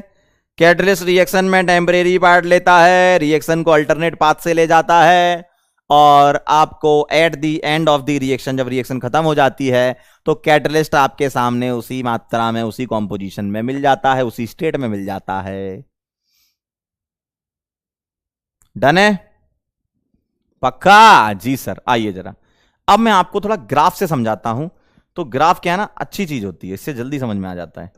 देखें जरा,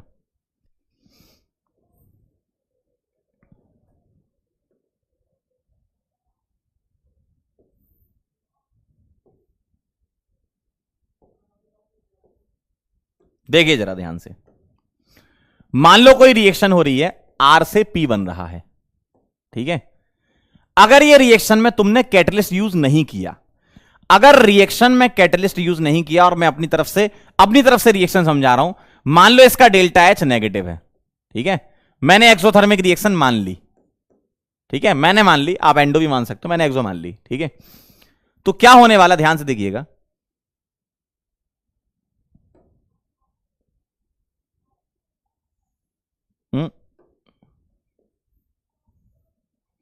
एक्सोथर्मिक है तो ऐसा होगा। यहां क्या क्या है ये बताओ, यहां ये क्या क्या है? ये था तुम्हारा आर, ये था पी, यानी कि एनर्जी कौन सी है? रिएक्टेंट की अपनी कुछ पोटेंशियल एनर्जी होगी, प्रोडक्ट की अपनी। देखो हर एक कंपाउंड की अपनी कुछ ना कुछ एनर्जी होती है, हर एक कंपाउंड की अपनी कुछ ना कुछ एनर्जी होती है, तो वो अपनी एनर्जी है, ठीक है। ये रिएक्टेंट की अपनी एनर्जी है, प्रोडक्ट की अपनी एनर्जी है। ये क्या बनाया मैंने? ये बनाया विदाउट कैटलिस्ट। ये ग्राफ है आपका विदाउट कैटलिस्ट। जब कैटलिस्ट नहीं था, और इस चैप्टर में हम कैटलिस्ट की बातें कर रहे हैं, तो कौन से कैटलिस्ट की? इस चैप्टर में पॉजिटिव कैटलिस्ट की बातें करेंगे, है ना। तो अगर मैंने इस रिएक्शन में पॉजिटिव कैटलिस्ट डाल दिया, तो पॉजिटिव कैटलिस्ट कम एक्टिवेशन एनर्जी का पाथ प्रोवाइड कर देता है, और वो तुमको कुछ ऐसा दिखेगा।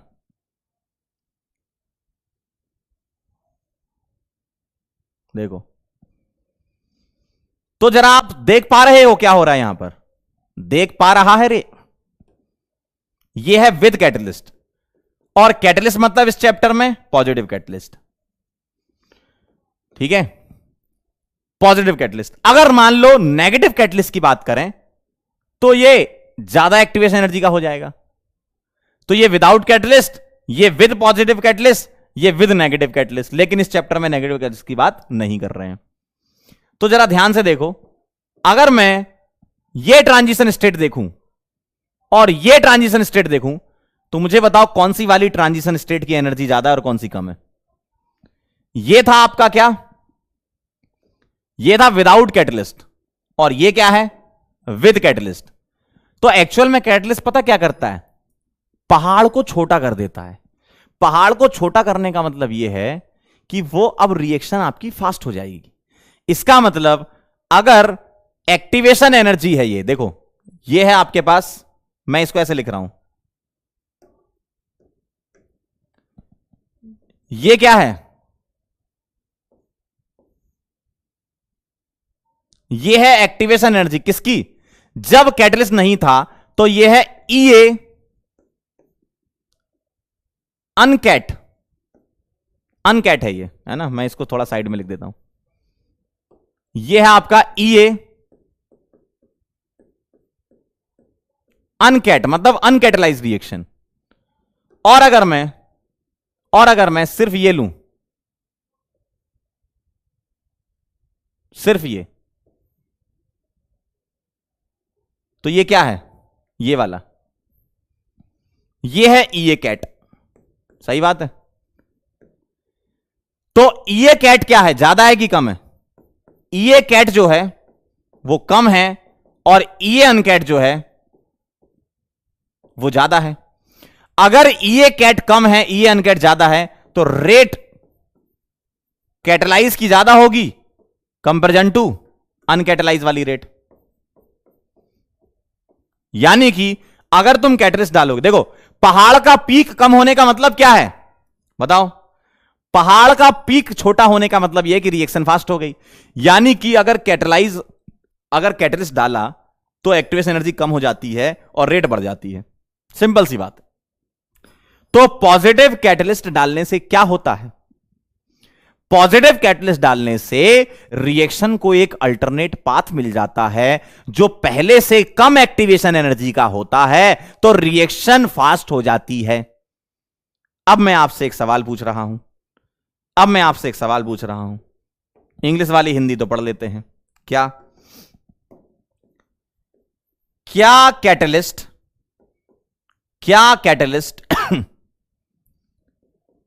हीट ऑफ रिएक्शन या डेल्टा एच, क्या कैटलिस्ट डेल्टा एच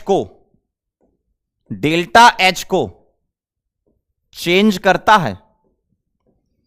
क्या कैटलिस्ट डेल्टा एच को चेंज करता है? जल्दी बताएं, हां या ना, यस और नो में आंसर करें। क्या कैटलिस्ट डेल्टा एच को चेंज करता है? बोलो, क्या कैटलिस्ट डेल्टा एच को चेंज करता है? बताओ, हां या ना, बोलो हां या ना, जल्दी फटाफट से कमेंट करो, जल्दी फटाफट से सभी लोग कमेंट करें, हां या ना। क्या कैटलिस्ट डेल्टा एच को चेंज कर रहा? नहीं कर रहा। अरे मालिक, कैटलिस्ट ने सिर्फ पहाड़ छोटा किया है, स्टार्टिंग और एंड पॉइंट को कुछ नहीं छेड़ा, और स्टार्टिंग और एंड पॉइंट वही हैं जो कैटलाइज और अनकैटलाइज में सेम हैं। यानी कि डेल्टा एच को चेंज करता है क्या? आपका आंसर होगा नहीं, कभी नहीं।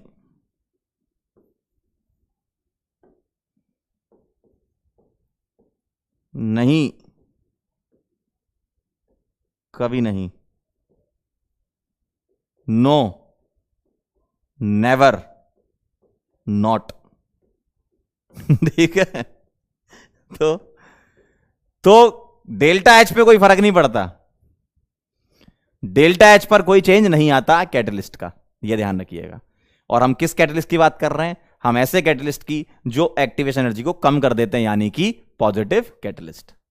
ठीक है, चलिए तो इसको नोट कर लीजिएगा। ठीक है, ये एनर्जी प्रोफाइल डायग्राम है, एनर्जी प्रोफाइल डायग्राम। बना लें, फिर मैं एक फॉर्मूला आपके सामने लिख के देता हूं, आपको बना लीजिए। ऐसा नेगेटिव कैटलिस्ट का भी हो सकता है, लेकिन आपके सिलेबस में नहीं है। Energy profile diagram positive catalyst का है, और नेगेटिव कैटलिस्ट क्या होता है ये सिलेबस उसमें आएगा सरफेस केमिस्ट्री में। तो नेगेटिव कैटलिस्ट के बारे में सिर्फ जानकारी आपको सरफेस में प्राप्त होगी। इस चैप्टर में नेगेटिव कैटलिस्ट की कोई बातें नहीं होंगी, ध्यान रखिएगा, है ना। इस चैप्टर में नेगेटिव कैटलिस्ट की कोई बातें मत करना, ना तुम किसी से बोलना, वरना पता चले तुम्हारे कंटा धर दे कोई एक आध, फिर बोलो सर ये तो नेगेटिव कैटलिस्ट पूछ रहा है हमसे, है ही नहीं अभी इधर। नेगेटिव कैटलिस्ट तो सरफेस में आएगा, है ना। चलो इसको लिख लो, तो मैं आपके सामने आरएनएस इक्वेशन लिखूंगा, इसकी मजा आएगा।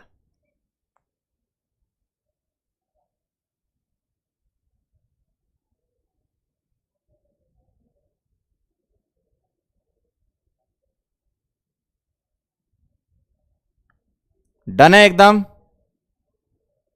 का है डन है एकदम, कर लो का, जल्दी बताओ, लिख लो। आए हाय, चलें आगे। चलिए भाई, पक्का आगे बढ़े। Done done done done, very good. एक बच्चा कह रहा है सर कोई एग्जाम्पल दे दो। आपके सामने भरपूर एग्जाम्पल सरफेस केमिस्ट्री में आएंगे, अभी के लिए मैं आपको एक एग्जाम्पल लिख देता हूं। KClO3 ये टूटता है KCl प्लस 3/2O2 में, और ये रिएक्शन हाई टेम्परेचर पर होती है विदाउट कैटलिस्ट, हाई टेम्परेचर पे। लेकिन यही सेम रिएक्शन में लो टेम्परेचर में होने लगती है जब MnO2 कैटलिस्ट का यूज करते हो। जस्ट एक एग्जांपल है। और आपको कैसे पता चलेगा कौन सा कैटलिस्ट कहां पर यूज करना है? हर एक रिएक्शन का कैटलिस्ट फिक्स होता है। हो सकता है किसी रिएक्शन का कैटलिस्ट पॉजिटिव हो किसी रिएक्शन में, और वही सेम कंपाउंड किसी दूसरी रिएक्शन में नेगेटिव कैटलिस्ट की तरह काम करे। यानी कि कैटलिस्ट बड़े स्पेसिफिक नेचर के होते हैं, बड़े स्पेसिफिक होते हैं। हर एक रिएक्शन का अपना कैटलिस्ट फिक्स है, और वो वैज्ञानिक लोगों ने हमें बता रखा है कि इसमें ये लिया तो ये हो गया, इसमें ये लिया तो ये हो गया, है ना। और सारी डिटेल में बातें सरफेस में करेंगे हम इसकी। HT मतलब हाई टेम्परेचर, LT मतलब लो टेम्परेचर, और MnO2 यहां पर कैटलिस्ट होता है। ठीक है, ठीक है, डन। एक बच्चा कह रहा है कि सर EAF और EAB का अमाउंट चेंज होगा तो डेल्टा चेंज नहीं होगा। नहीं, क्यों? जितनी मात्रा से EAF कम होगा उतनी ही मात्रा से EAB कम होगा, तो डेल्टा एच में कोई परिवर्तन ही नहीं आएगा। ठीक है, क्लियर है? एग्जाम्पल लिखने की जरूरत नहीं, ऐसे एक ने पूछा तो मैंने बता दिया कि हाई टेम्परेचर की रिक्वायरमेंट होती विदाउट कैटलिस्ट, लेकिन अगर MnO2 डाल देते हैं तो कम टेम्परेचर में काम हो जाता है, यानी कि हमारे लिए अच्छा है ना ये। ठीक है,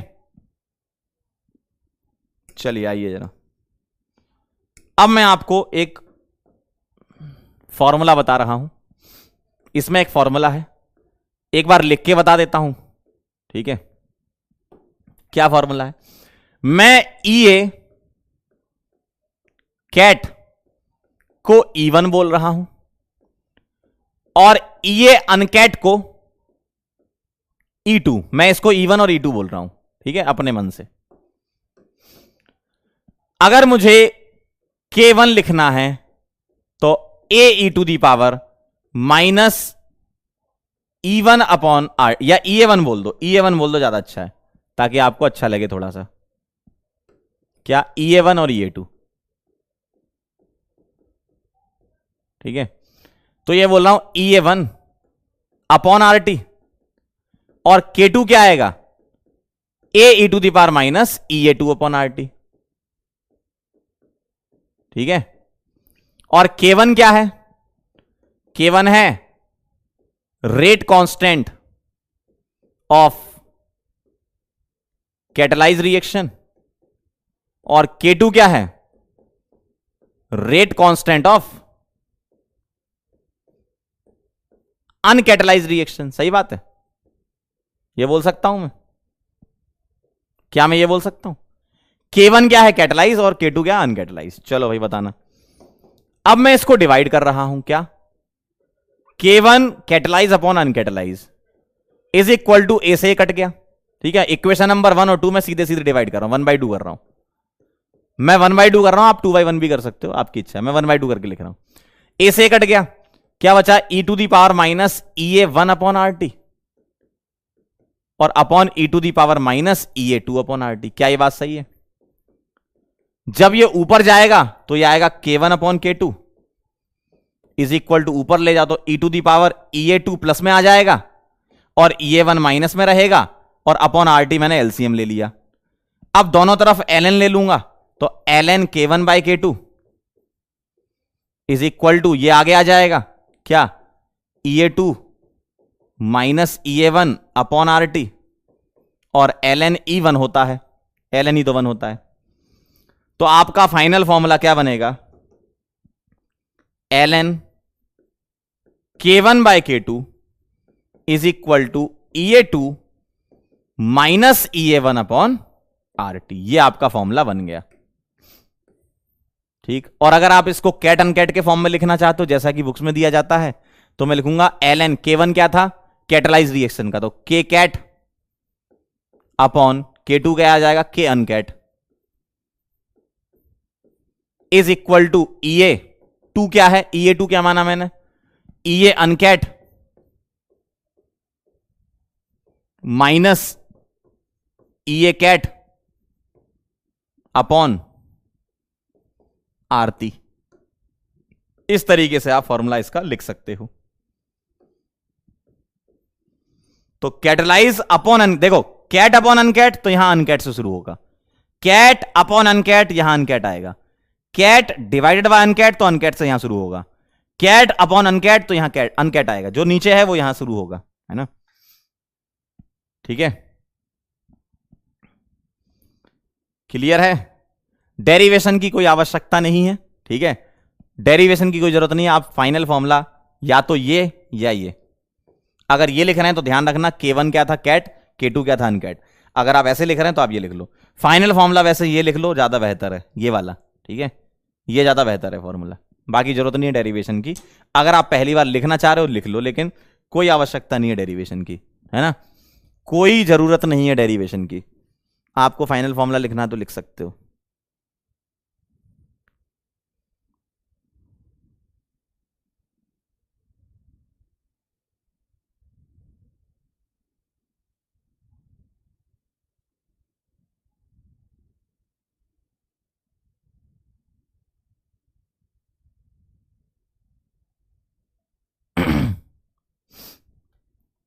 लिख लो तो बता देना।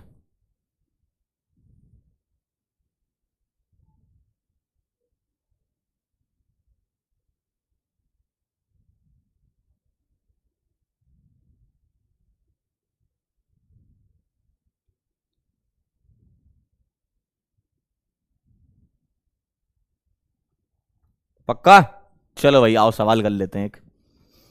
एक क्वेश्चन मैं आपको दे रहा हूं। सवाल ऐसा है कि फॉर ए से बी रिएक्शन ये अनकैटलाइज रिएक्शन का है 50 किलो जूल पर मोल, और ये on adding catalyst activation energy जो है वो 20 किलो जूल पर मोल हो गई। Activation energy 20 kilo joule per mole हो गई at 27 degree centigrade temperature. Find the value of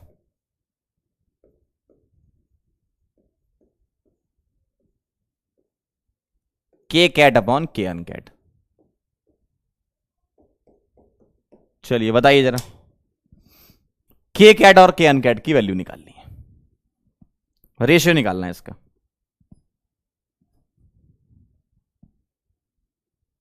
चलो बताओ जल्दी फटाफट से, क्या वैल्यू आपकी आ रही है? या आप एलएन के फॉर्म में भी आंसर लिख सकते, एलएन कैट अपॉन अनकैट कर लो। अब ln को एंटी लॉग में कन्वर्ट करना तो e टू दी पावर में आ जाएगा वैसे, है ना। करो एक बार, ट्राई करो।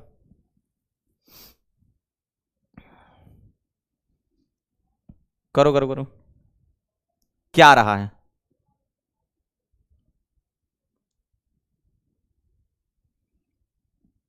बोलिए जल्दी से, क्या लग रहा है आपको? क्या आपको लग रहा है, जल्दी बताएं। किलो जूल को बेटा जूल में कन्वर्ट कर लेना, हाँ ये गलती ना करिए।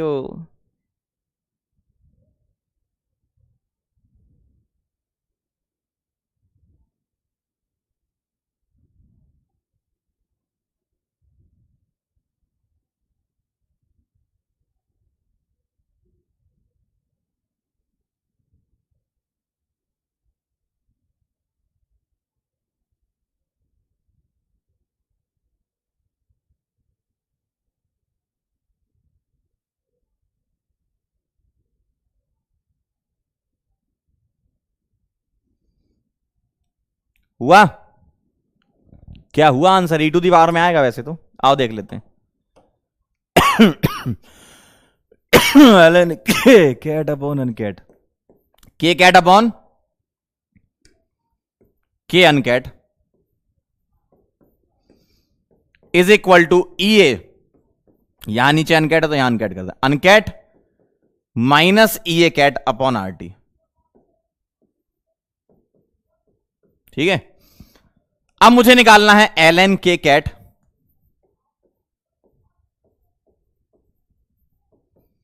ये अनकैट कितना है बेटा? 50 इंटू 10 की पावर 3, किलो जूल को जूल में कन्वर्ट करना है, 20 इंटू 10 की पावर 3 अपॉन आर कितना है? 25/3 इंटू 300। सही है, 27 और 273 जोड़ देंगे 100। सही है, तो 50 माइनस 20 कितना होता है? 30 इंटू 10 की पावर 3 अपॉन 2500। सही है, तो 30,000/2500 आएगा। ये चेक कर लेते कितना, लगभग 1 2 3 2500। ऐसा ऐसा ऐसा ऐसा, किससे काट दूं? 5 से काट दूं, और 5 को काट दूं किससे? 12 से। 12 आ रहा है, 12 आ रहा है, 12। ये आया ln के कैट अपॉन के अनकैट, है ना। एंटी लॉग ले लो इसका, मतलब ये जो यहां बेस होता है ना, बेस तो ई होता है, तो ई टू दी पावर में प्रोडक्ट वाला साइड आ जाएगा उधर, तो के कैट अपॉन के अनकैट आ गया ई टू दी पावर 12। सही है। 12 आ रहा है, 12, तो वो ई टू दी पावर में चला जाएगा। 12 आ रहा होगा आपका, लेकिन वो ln को हटाओगे, एंटी लॉग लोगे तो e to the power.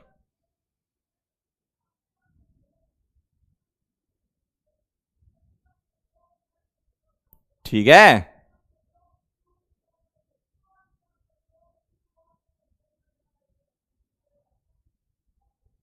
Done है। चलें आगे। चलिए भाई, तो इतना ही था आज की क्लास में, और ये आपके लिए होमवर्क है। ठीक है, मॉड्यूल की टॉपिक वाइज एक्सरसाइज का ये होमवर्क है आपके लिए। और अब आपके कुछ डाउट्स ले लेते हैं, क्या कह रही है जनता?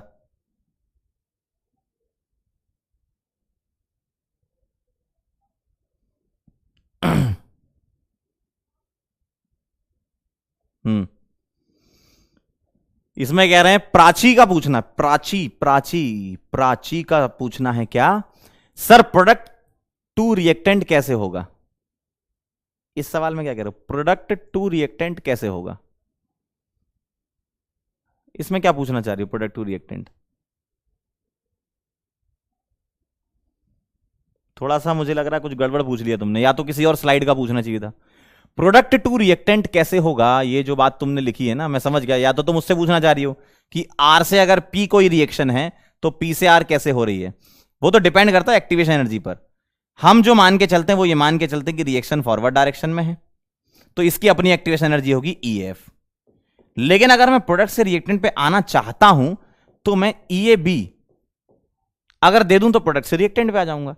अब EAB क्या है, बहुत ज्यादा होती है, EF कम होती है एक्सोथर्मिक रिएक्शन के लिए, तो रिएक्शन फॉरवर्ड चली जाती है। है ना।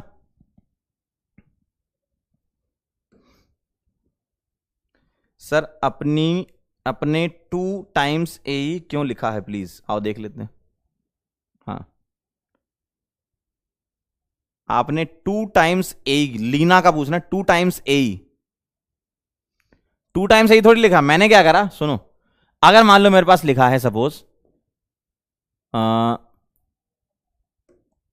कहां गए, अगर मेरे पास लिखा है सपोज 4 की पावर 4 इंटू, सपोज मान लिया मैंने ए, इसकी पावर 2/3, तो मैं इसको इस तरीके से लिख सकता हूं ना। तो मैंने बस वही किया यहां पर।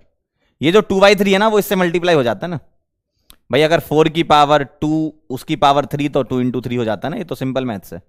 तो ये जो यहां लिखा है ना मैंने, तो -210/RT जो लिखा है, -210/RT, इसकी पावर थी कितनी, 2/3, तो मैंने उसको मल्टीप्लाई कर दिया ना 2/3 से, मल्टीप्लाई हो जाता है पावर ऊपर, ई टू दी पावर की पावर है वो, है ना। रिएक्शन प्रोडक्ट बन जाना और प्रोडक्ट रिएक्टेंट बनेगा, आओ देख लेते हैं। अरमान जी क्या कह रहे हैं, रिएक्शन इस वाली स्लाइड में क्यों पूछ रहे, पगला गए हो क्या? कम से कम डाउट वाली स्लाइड में पूछा करो भाई। रिएक्शन प्रोडक्ट बन जाना और प्रोडक्ट रिएक्शन बनगा, क्या कुछ शायरी वायरी कह रहे हो क्या अरमान? अरमान जी कुछ शायरी वायरी बोल रहे हो क्या? रिएक्शन प्रोडक्ट बन जाना और प्रोडक्ट रिएक्शन बन जाना, तेरा तू हो जाना मेरा मैं हो जाना है। पता नहीं, क्लियर नहीं है ये। सर एनसीईआरटी में ट्रांजिशन स्टेट की जगह इंटरमीडिएट दिया है, बट वो तो गलत है ना। नहीं, एक्चुअली क्या है देखो, एनसीईआरटी में उन्होंने बोला ना ट्रांजिशन स्टेट, एक्चुअल में रिएक्शन की ट्रांजिशन स्टेट और इंटरमीडिएट में थोड़ा स्लाइटली डिफरेंस है। क्या, अगर रिएक्शन शुरू हो रही है, ट्रांजिशन स्टेट जा रहा है, फिर इंटरमीडिएट, फिर ट्रांजिशन स्टेट, ऐसा।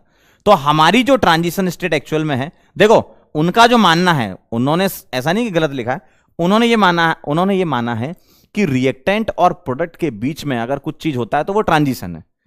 लेकिन अगर और अंदर एलेबोरेट करोगे चीजों को, तो ये इंटरमीडिएट होता है, ये ट्रांजिशन स्टेट, ये ट्रांजिशन स्टेट। मतलब जब बॉन्ड टूटते हैं और बनते हैं वो ट्रांजिशन स्टेट होती है। उन्होंने उस पर्सपेक्टिव में स्टेटमेंट लिखा हुआ है कि रिएक्टेंट और प्रोडक्ट के बीच की सारी चीजें ट्रांजिशन कहलाएंगी, है ना। तो अपन ने थोड़ा और अंदर डिटेल की बातें करी हैं इसमें। तो मतलब बात उनकी गलत नहीं है, वो ये मान रहे हैं कि रिएक्टेंट प्रोडक्ट के बीच की सारी चीजें ट्रांजिशन है, लेकिन हम इंटरमीडिएट के सेंस में पढ़ते हैं।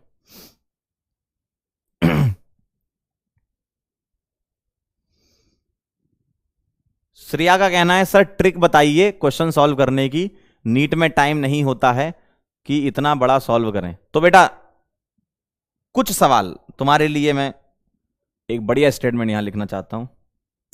श्रेया जी के लिए एक स्टेटमेंट आ रहा है, कुछ क्वेश्चंस मैं टाइम लगता ही है,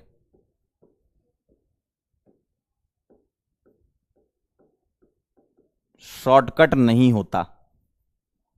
पहली बात तो आप ये अपनी कॉपी में लिख लें, कुछ सवालों में टाइम लगता ही है और वो आपको सवाल को देना पड़ेगा, क्योंकि हर सवाल अपना टाइम डिजर्व करता है, हर सवाल अपना टाइम डिजर्व करता है। अगर मैं 2 सवाल 3 सवाल तुमको आसान करा दूं, बोलूं देखो ये ऐसे हो जाता है, ये ऐसे हो जाता है, और अच्छे सवाल आपको ना कराऊं जिसके आने के चांस हो सकते हैं अगली बार आ जाएं, क्योंकि पेपर का लेवल कुछ भी जा रहा है अभी, बड़ा ही अनप्रिडिक्टेबल सा पेपर है, बड़ा ही अनप्रिडिक्टेबल सा।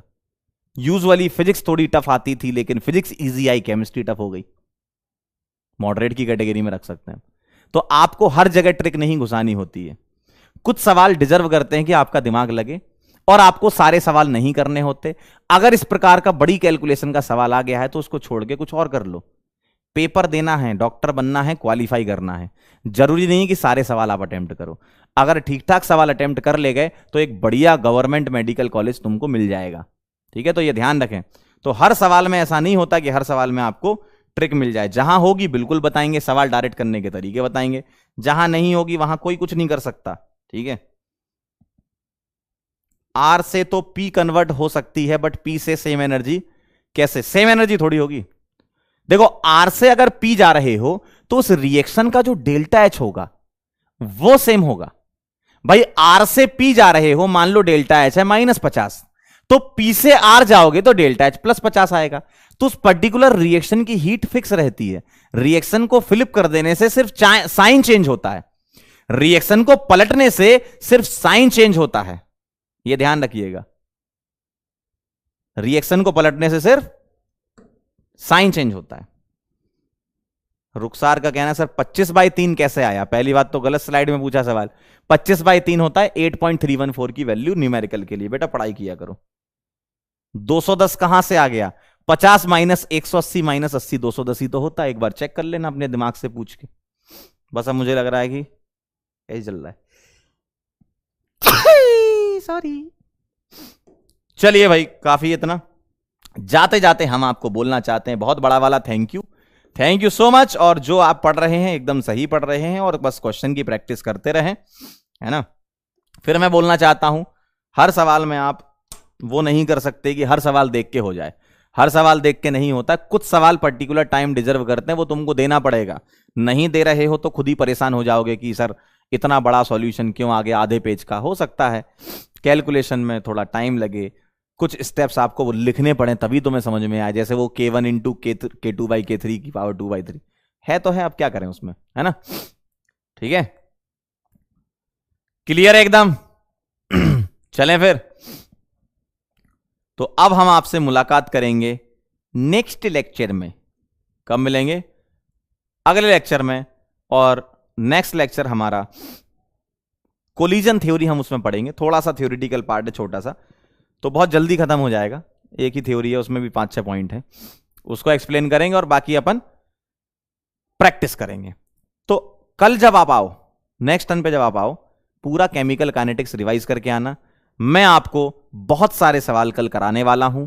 कोलिजन थ्योरी बहुत छोटा है, जल्दी खत्म हो जाएगा।